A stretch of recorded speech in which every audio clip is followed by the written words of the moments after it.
The Galactic Council's emergency session had been called exactly 17 times in the past 3,000 years.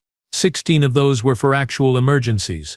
The 17th, well, that was happening right now, and frankly it was starting to look like a cosmic joke. Ambassador Threlkax of the Varanthi Empire stood before the assembled delegates, his 4 eyes blinking in what could only be described as panic mixed with disbelief. His translator struggled to keep up with the rapid clicking of his mandibles. "So let me get this straight," drawled Representative Mira Castellanos from her seat in the human delegation. She was leaning back in her chair, one eyebrow raised in that insufferably casual way humans had perfected. "You're telling us that because we refused to hand over our mining rights in the Kepler sector, you've decided to impose economic sanctions." Threlkax's scales rippled with indignation. "It is not merely about mining rights. Your species has violated 17 trade agreements, ignored 12 diplomatic protocols, and somehow managed to colonize 4 worlds that were marked as restricted zones." "Restricted by whom?" asked Commander James Okoye, the human military liaison. He was examining his fingernails like this conversation was about as interesting as watching paint dry. "By the Council, by us, by every civilized species in this quadrant." Threlkax's voice rose to a pitch that made several delegates wince. Mira smiled. It wasn't a friendly smile. "Oh, we know, we read the restrictions. Very thoroughly, actually. Turns out your definition of restricted has about 47 legal loopholes. We used, let's see, 12 of them." The chamber erupted in what could politely be called controlled chaos.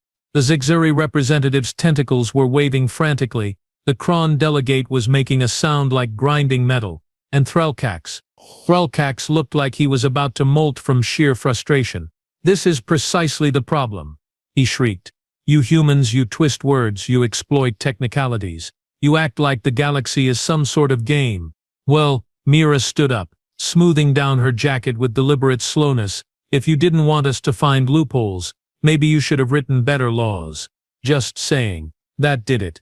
Threlkax slammed all 4 of his appendages on the podium, which in Varanthi culture was basically the equivalent of flipping a table. "The Varanthi Empire hereby declares that humanity is now subject to Class 5 trade restrictions, military observation protocols, and diplomatic isolation. Furthermore, we are recommending to this council that humanity be classified as a developing species and placed under supervised integration." The room went silent. Dead silent. Even the usual background hum of the translation matrices seemed to hold its breath. James Okoye slowly looked up from his nails. His expression hadn't changed, but something in his eyes had gone very, very cold. "I'm sorry, did you just threaten us with military observation?" "It is not a threat, it is a necessity. Your species is clearly too dangerous to be left unsupervised." Maria and James exchanged a look. It was the kind of look that said volumes without a single word being spoken. Then, to everyone's surprise, they both started laughing. Not polite chuckles, not diplomatic amusement, full-blown, doubled-over, tears-in-the-eyes laughter. Threlkax's scales turned a disturbing shade of purple. What is so amusing?" "Oh man." James wiped his eyes. "Oh, you have no idea what you just did, do you?" "I what?" "I issued perfectly legitimate diplomatic sanctions." Mira was still giggling as she pulled out her comm device. "Computer, please retrieve file designation, Human History War Declarations, Notable Responses." A holographic display materialized above the council table. It started scrolling through entries. Lots of entries. An uncomfortable number of entries. "Let's see." Mira began reading, her voice dripping with amusement. December 7, 1941. Japan bombs Pearl Harbor. Admiral Yamamoto's reported response. "I fear all we have done is to awaken a sleeping giant. Spoiler alert, they were right." She scrolled down. "Oh, here's a good one. September 11, 2001, terrorist attack on Earth. Response: 2 decades of warfare, complete reorganization of global security, and the eventual unification of Earth's governments." That last part worked out pretty well for us, actually. The delegates were starting to shift uncomfortably in their seats. James picked up where she left off. "Or how about the first contact war with the Thraxians? You know, that species that thought humanity would be easy prey. The ones who currently have 3 remaining colony worlds and a strict non-aggression pact with us that they pray we never decide to renegotiate." This is different, Threlkax sputtered. Is it though? Mira's smile had gone sharp. Because from where I'm standing, you just made the classic mistake. The one that literally every species that's ever picked a fight with humanity has made. And what mistake is that? You assumed we'd back down.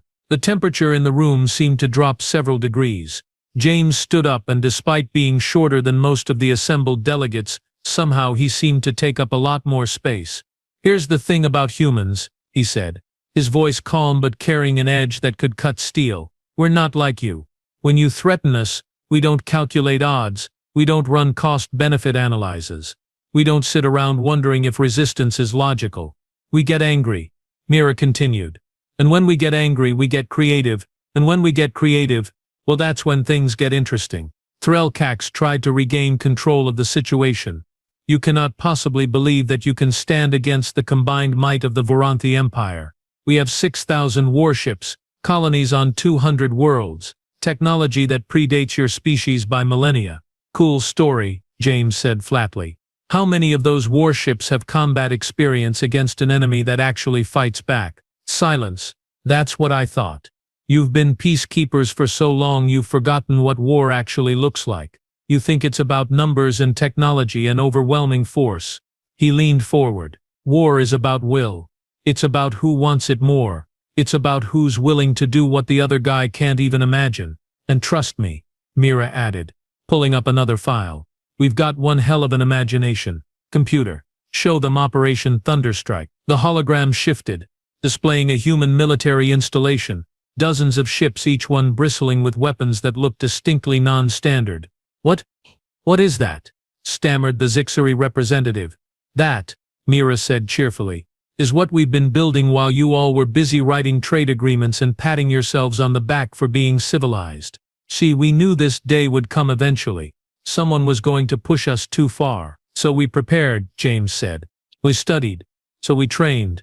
We built contingency plans for every major species in the Council, including yours, Ambassador Threlkax. Threlkax's eyes went wide. The holographic displays cycled through schematics, tactical analyses, and what appeared to be disturbingly detailed invasion scenarios. Each one was labeled with a different species name. The Voranthi delegates were turning an increasingly alarming shade of gray. Operation Thunderstrike, Mira continued, her tone conversational, like she was discussing the weather instead of interstellar warfare, is specifically designed for dealing with species who rely heavily on centralized command structures and predictable fleet formations, which, if I'm reading our intelligence correctly, is exactly how the Voranthi military operates. Am I wrong? Threlkax said nothing. His mandibles had stopped clicking entirely. James tapped the hologram, zooming in on a specific section. See, here's the beautiful thing about being the new kids in the galaxy.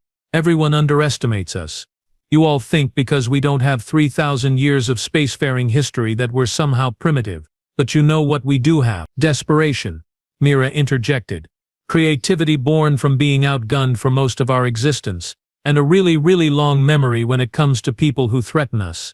The crone delegate, who had been silent until now, made a grinding sound that the translator rendered as, "Surely you are bluffing.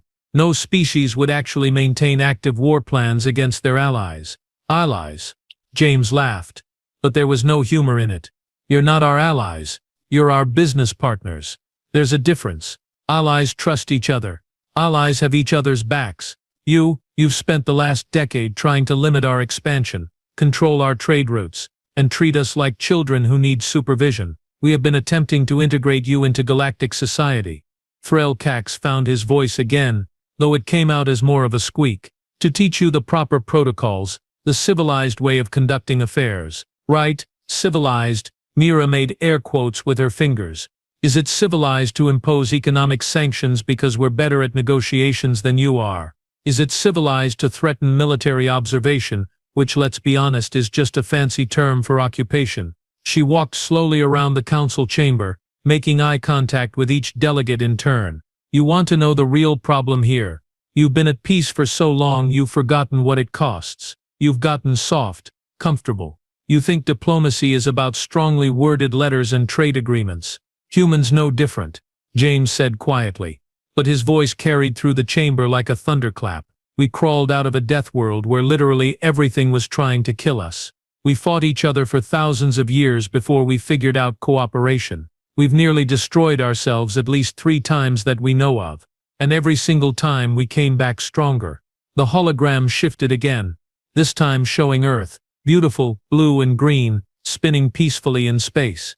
Then the image split, showing dozens of other worlds. Human colonies, research stations, mining operations, all of them thriving. You want to restrict our trade? Mira asked. Her voice dangerously sweet. Go ahead. We'll build our own trade networks. You want to isolate us diplomatically? Please do. We'll make our own alliances. You want to observe us militarily? She paused, letting the silence stretch out uncomfortably. Well, that's where things get fun. Commander Okoye pulled up another set of files. Let me tell you about the Terran Defense Initiative. It's a fun little program we started about 5 years ago, right around the time we realized the Council wasn't going to treat us as equals. Phase 1. Establish self-sufficiency in all critical resources, completed 18 months ago. Phase 2. Mira picked up seamlessly. Develop defensive capabilities that don't rely on Council-approved technology, completed 6 months ago. Phase 3. Create offensive contingencies for every major power in the quadrant. Well, you're looking at it. This is madness. The Zixari representative's tentacles were practically tied in knots. You are threatening the entire Council over trade disputes. We're not threatening anyone, James said, his expression hardening. We're simply making it clear that we won't be pushed around. You want to sanction us? Fine. You want to isolate us? Your choice. But if you try to enforce these restrictions with military force, if you send your observation fleets into our space without invitation, then what happens next is on you. Threlkax tried one more time to salvage the situation, his voice taking on a placating tone. Surely we can reach some sort of compromise. Perhaps we were hasty in our initial response. Oh, now you want to negotiate. Mira's laugh was sharp. That's interesting. 5 minutes ago you were ready to treat us like unruly teenagers. What changed? You showed us your military preparations. Exactly, James said. We showed you what you'd be facing. That's not a threat, Ambassador. That's a courtesy. We could have just waited until your observation fleet showed up in our space and given them a very unpleasant surprise. Instead, we're being transparent. He leaned forward, his hands on the table. Here's the deal. You can either treat us as equals, with all the rights and responsibilities that entails, or you can try to push us around and find out why everyone else who's tried that is either extinct or very, very quiet these days. But we have superior numbers, Threlkax protested weakly. You have superior numbers of ships designed for peacekeeping and showing the flag, Mira corrected. We have smaller numbers of ships designed by a species that's been trying to kill itself efficiently for millennia, quality versus quantity. It's an old debate. The Kron delegate made another grinding sound. What guarantee do we have that you will not use these weapons offensively? James and Mira looked at each other again, and this time their smiles were genuinely amused. The same guarantee you've always had, James said. Mutually assured destruction. We attack you, you attack us. Everyone loses.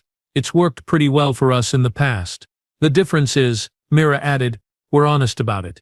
We don't hide behind diplomatic language and pretend our military is just for defense. We know what we built, we know why we built it, and we're not ashamed of it. Threlkax slumped in his seat, his scales fading to a dull gray.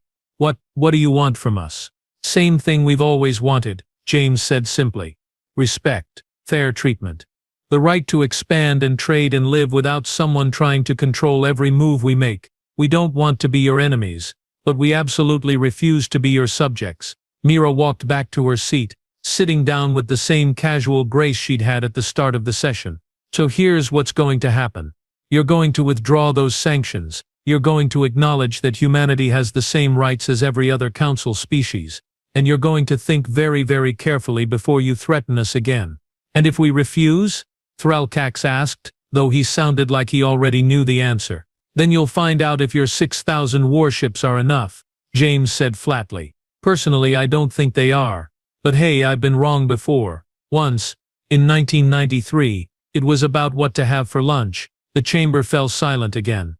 The delegates looked at each other, at the humans, at the holographic displays still showing detailed war plans and weapon systems that shouldn't exist. Finally, the Zixari representative spoke, his voice barely above a whisper. Perhaps, we should table this discussion and reconvene after cooler heads have prevailed. Excellent idea, Mira said brightly, standing up and straightening her jacket. We'll be here whenever you're ready to talk like adults.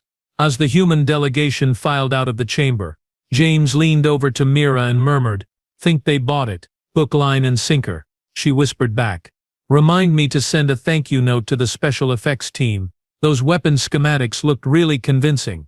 About half of them are real, you know. I know that's what makes it so effective." Behind them, in the council chamber, Threlkak sat alone, staring at the empty space where the holograms had been. He was slowly realizing what every other species who'd tangled with humanity had learned the hard way. Humans didn't bluff. They prepared. And then they dared you to find out if you could afford to call them on it. Somewhere in the back of his mind, a small voice whispered that maybe, just maybe, treating the humans as equals from the beginning would have been the smarter play. But it was too late for that now. The galaxy's newest power had just announced its arrival, not with diplomacy or trade agreements, but with a simple message that echoed through the halls of the council long after the session ended. Push us, and find out what happens. Congratulations, Threlkax thought bitterly. You just declared war on the galaxy's deadliest species, and they hadn't even blinked. The end.